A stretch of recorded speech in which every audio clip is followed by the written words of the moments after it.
آج جس مضمون پر بات کرنا چاہتا ہوں وہ ایک کمزور ترین مخلوق ہے، اور اس کمزور ترین مخلوق کا ذکر جو ہے وہ بائبل مقدس میں بیان کیا گیا ہے، اور اس کمزور ترین مخلوق کا نام ہے چونٹی۔ بائبل مقدس چونٹی کو کوآپریٹو یعنی تعاون کرنے والی اور محنتی ہونے کے ساتھ ساتھ مستقبل کی فراہمی کے لیے ایک عمدہ مثال جو ہے وہ پیش کرتی ہے۔ ان کی عقیدت، تنظیم کے لیے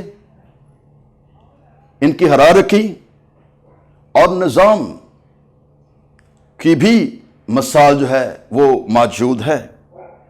بائبل مقدس ان کے کریکٹرسٹکس یعنی خصوصیات کو مثال کے طور پر استعمال کرتی ہے۔ چونٹی کا تذکرہ بائبل مقدس کے اندر بہت مرتبہ آیا ہے۔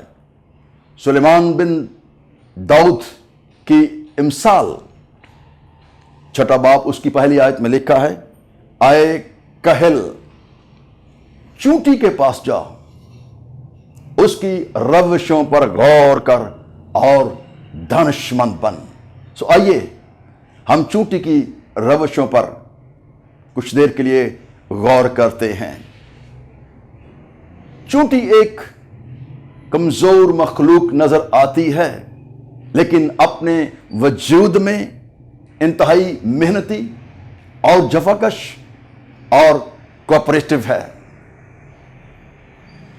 چونٹی ذہین اور عقل مند ہے، گو زندگی کے سفر میں ان کا نہ کوئی سردار یعنی captain, there is no captain, نہ ناظر یعنی نہ ان کا کوئی اوورسیئر ہے، اور نہ حاکم اور نہ کوئی رولر ہے، تو بھی یہ اپنے کام میں محو نظر آتی ہیں۔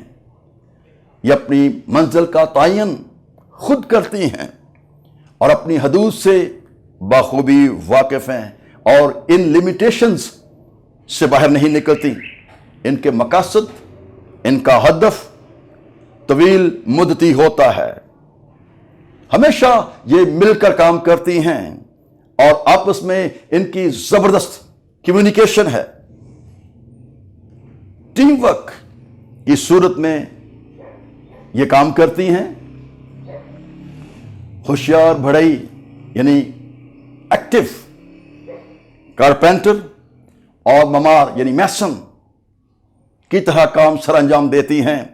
اپنے گھروں کو زیر زمین سرنگیں بنا کر اپنا نظام جو ہے وہ تشکیل دیتی ہیں اور اپنے گھر کو انتہائی صاف ستھرا رکھتی ہیں۔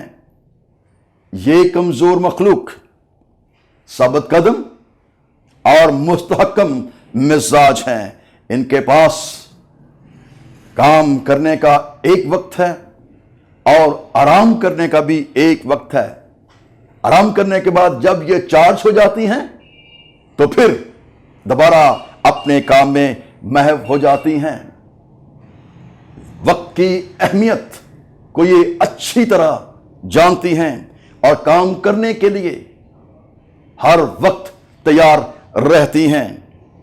بغیر تھکے اس وقت تک اپنا کام کرتی ہیں جب تک اپنے کام کو ختم نہ کر لیں۔ گرمی کے موسم میں فصل کاٹنے کے وقت اپنی خورش یعنی اپنی خوراک کو جمع کرتی ہیں۔ مناسب وقت خوراک کو جمع کرتی ہیں۔ ان کی سوچ بہت بڑی ہوتی ہے اور یہ کمزور مخلوق بڑے بڑے خواب دیکھتی ہے۔ چونٹی کے پاس اتنا بوجھ ہوتا ہے جتنا وہ اٹھا سکے، یعنی کہ جتنی اس کے اندر اہلیت ہے، کیپیبلٹی ہے، اس کے مطابق وہ اپنے بوجھ کو